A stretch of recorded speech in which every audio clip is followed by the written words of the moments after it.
Improve the lighting. Step number 4, look surprised. What's up? This is Ben from WODprep, and in this video I am going to attempt to hold an air squat the entire time while also explaining to you how to make your own CrossFit workouts. Quick story before we get into the nitty-gritty.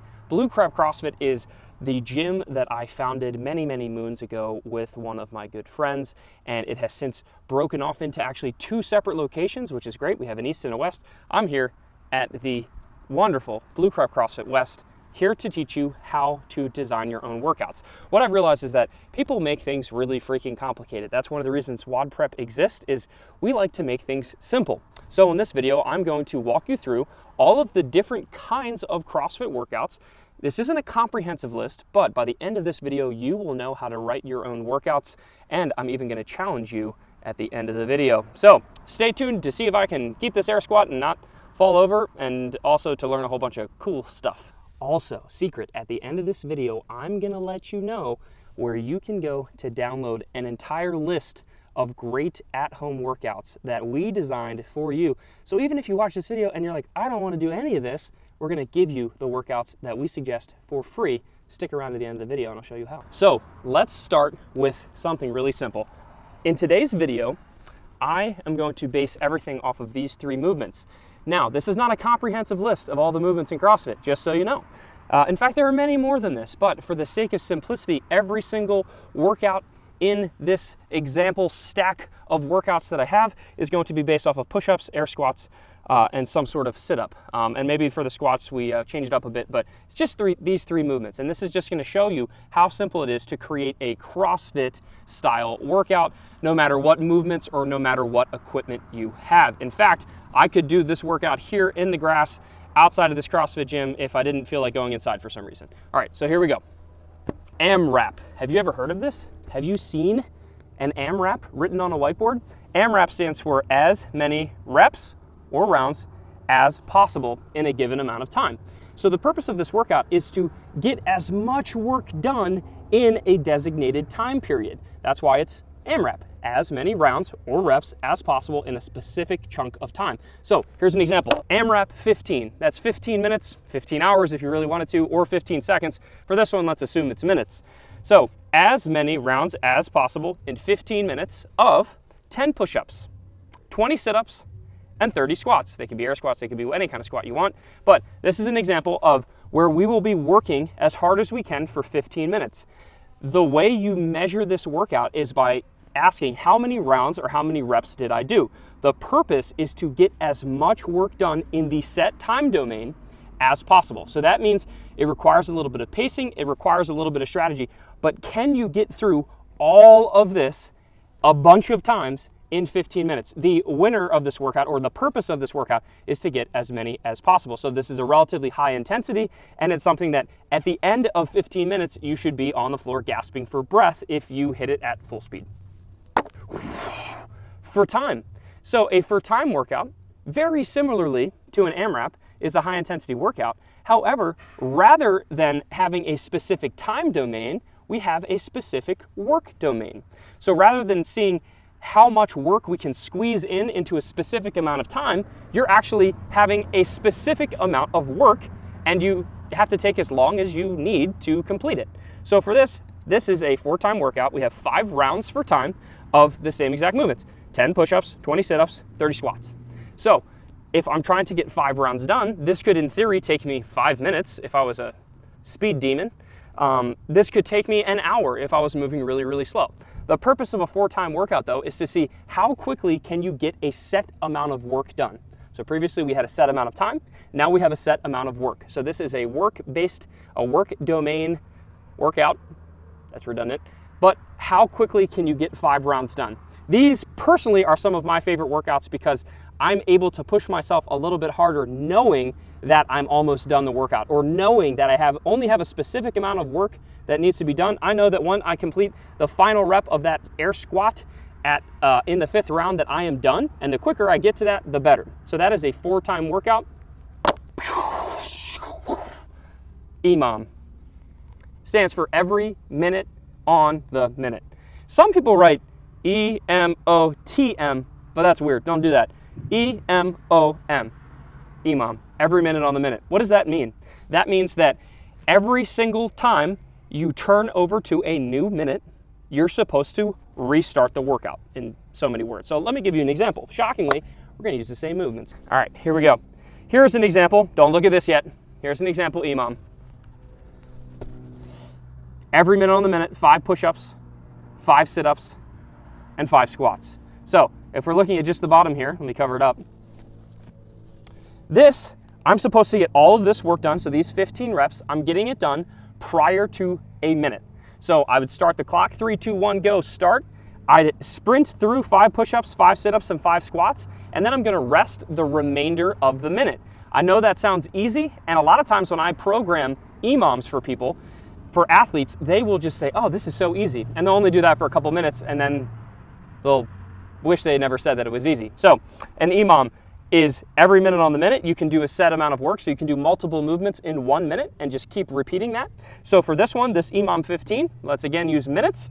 So for 15 minutes, I would try to do 5 push-ups, 5 sit-ups, and 5 squats every single minute on the minute. So as soon as it clicks over to a new minute, I would then start the next round and start back at my 5 push-ups. If I get done that 5th squat and I still have 30 seconds left in the minute, that's fine. I'm gonna rest for 30 seconds before going back and starting with the push-ups. Now, another example, this is actually one of my favorites, is the Imam where I'm doing multiple rounds. So for instance, this is an Imam 15. Minute number 1, I'm gonna do maybe 15 push-ups.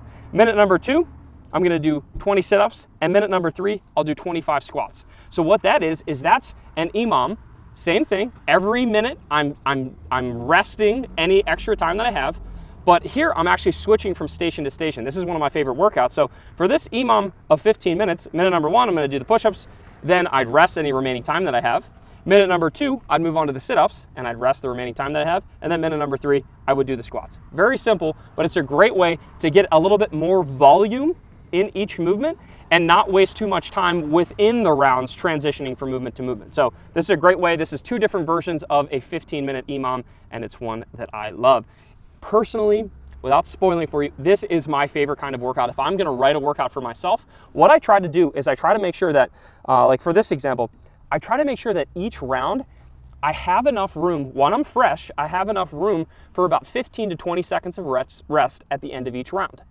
If you're, let's say, writing this workout, maybe you're doing the top portion, and it takes you 57 seconds in the first minute, guess what? That's gonna be way too hard. You're gonna burn out. But if this takes me, let's say, 40 seconds or 45 seconds, that is a great stimulus. That means I'm gonna be pushing hard to get the work done, and I'm gonna have a little bit of time to breathe before the next round. So whenever you're designing an Imam, just try to keep that in mind. It's really important that you don't get the work all the way into the 50-second range, 55-second range, because chances are you will bleed into the next minute and fail, I guess is what we would call that.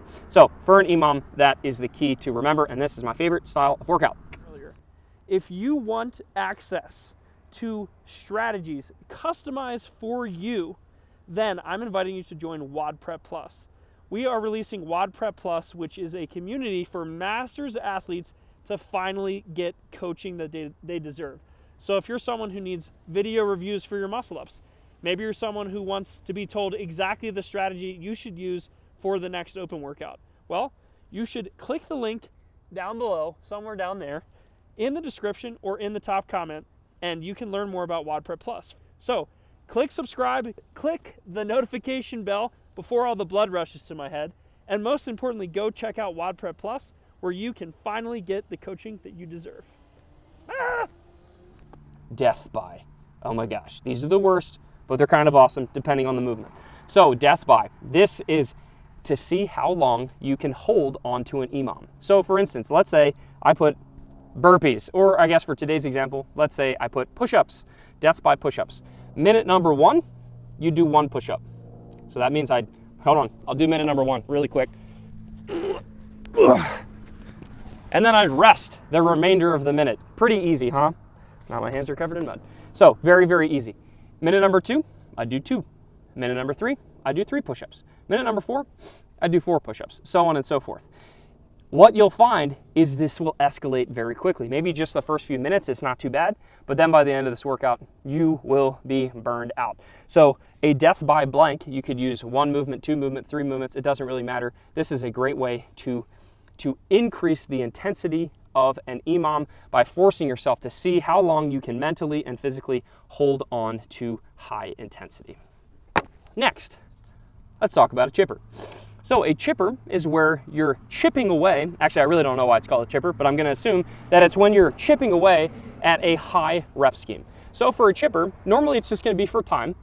I would have a large set of reps that I need to work through before moving on to the next movement, and then the next movement, and so on and so forth. So here is an example of the 3 movements that I gave you today. We have 300 squats, 200 sit-ups, and 100 push-ups for time. So what I'm going to do is I'm going to spend all of my time chipping away at those 300 air squats, and then when I'm done with that, that movement's done from the workout, and I move on to my sit-ups, and then move on to my push-ups, so on and so forth. These workouts require lots of strategy because you want to make sure that you're not making your sets too big, but ultimately it's all about, can you keep moving? Can you keep chipping away? I keep saying that. Can you keep chipping away at each movement to get through the high number of reps? This is a very popular workout. It's very easy. Now, one thing I will caution you is that when you're designing a chipper, make sure that you don't put too many reps in a really difficult movement. Like, let's say if this was 300 push-ups, man, that would be really, really difficult, and you might even be risking some overuse there. But a chipper is a great way to just slap together a big 1-round workout. Next, here's an example of an interval workout. So this is maybe a combination of a couple, but in this interval workout, you're doing a set amount of work and then having a set amount of rest. Similar to the Imam, except this time the rest is very specific. So here we have 5 rounds. In theory, this would be 5 rounds for time, so it is a for-time workout, but you have 5 rounds for time of 10 push-ups, 20 sit-ups, 30 squats, and then you rest 1-to-1. So what does that mean? That means if it takes, like, say, a minute and a half, so 90 seconds to get done a 10 push-up, 20 sit-up, and 30 squat round, I'd get it done, I'd look at the clock, and then I'd rest exactly as long as it took me to get that round done. This is a great way to balance your work and your rest. So you could do rest 1-to-1, you could rest 2-to-1, you could rest half to 1. Really, the sky is the limit, but this is a great example of a slight twist of a 4-time workout that can really pick up the intensity and help you learn how to pace in between your workouts. A lot of times I'll see something like this where the score that you put in might be only record your slowest time. So your goal here is to pace throughout the entire workout to make sure that you don't have one round that's totally way slower than all the others. This is an example of just a twist and what I would call an interval workout. Next, this one is slightly different because there's no time component whatsoever. There's actually none of the movements that I even talked about earlier. This is just a 4-load workout. This is normally we're going to be going for some sort of strength. You're trying to build your muscles. So a 4-load workout, it could be something like this, where it's just 4 sets of 3 reps of maybe a front squat or a back squat or something with weight. And the goal is just to see how much weight you can build up to. Sometimes you'll see these where you want all 4 sets to be the exact same. So maybe it's 4 sets of 3 and maybe 85% of your 1-rep max front squat. That could be an interesting workout. Or you could do something where you have 4 sets to build to a 3-rep max. Regardless of how you program it, this is what a 4-load workout would look like. It could be any rep scheme, really. It could be all kinds of different stuff. Or you could even add in some running in there. It could be 3, 3, 3, so 3 front squats and then 400-meter run, and you do 4 rounds of that, something like that. But ultimately, when we're measuring for load, we're measuring to see how much weight we can either accumulate in the entire workout or what is the heaviest weight that we can build to within the WOD.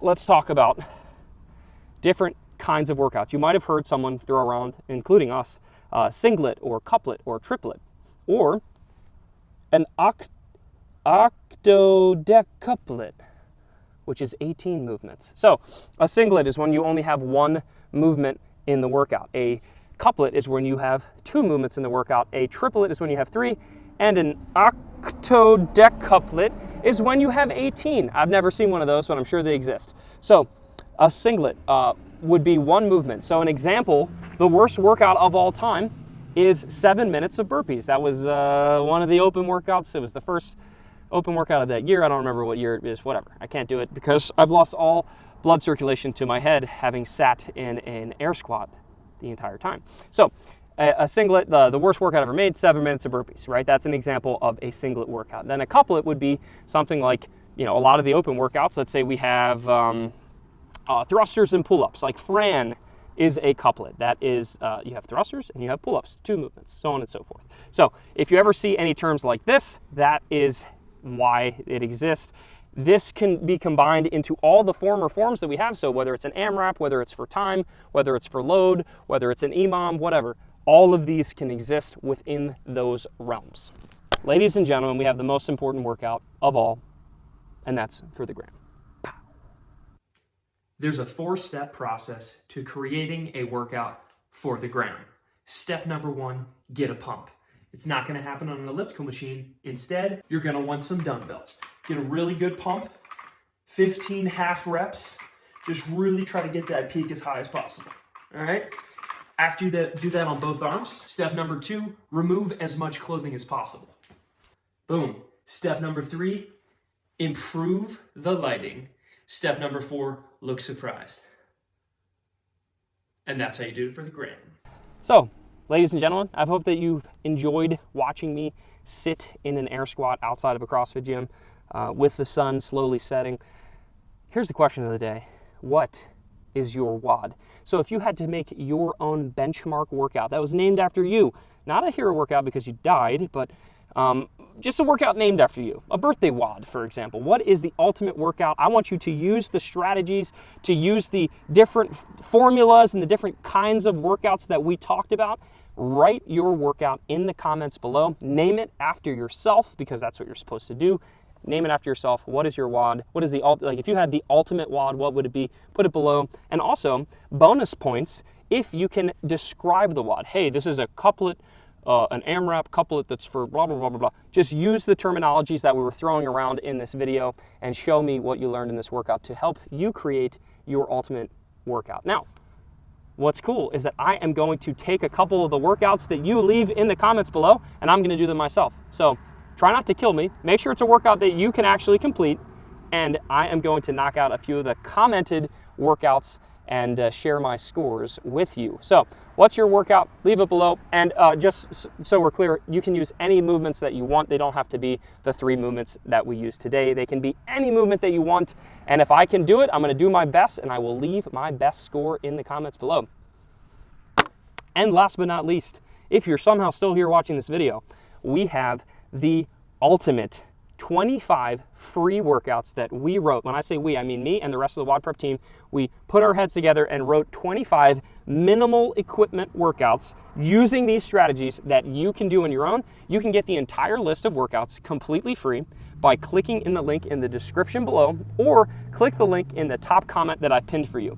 You'll go there, you'll enter your name and email, and then I will personally send you via robots, an email where we have a list of these 25 amazing workouts that are great for you wherever you are, whether you're sitting outside of a CrossFit gym and don't feel like going inside, or whether you are at your house or have some minimal equipment scenarios. There's never an excuse to not do hard things and work out.